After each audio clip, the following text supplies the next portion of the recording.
Pour ceux qui ont accompagné Françoise Dolto dans les derniers moments de sa vie, il y avait une chose qui était frappante, c'est qu'elle était extrêmement gênée par ses problèmes respiratoires, elle était handicapée, épuisée, et pourtant, quand quelque chose la mobilisait, c'était comme si elle allait très bien et comme si elle était jeune.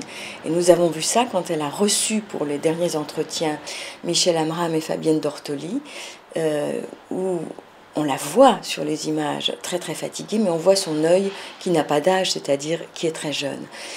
C'est, je crois, parce que pour elle, comme elle savait parfaitement qu'elle allait mourir et que ses heures étaient comptées, le souci de la trace invisible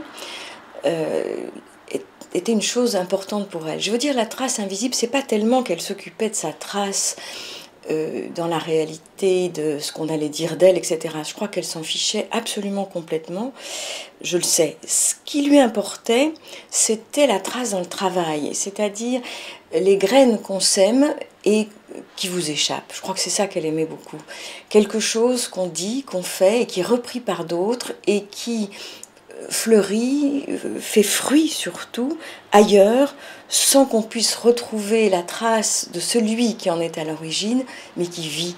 Je crois qu'elle avait vraiment ce désir de la vie en tant qu'elle n'est qu'une transmission, chevillée au corps.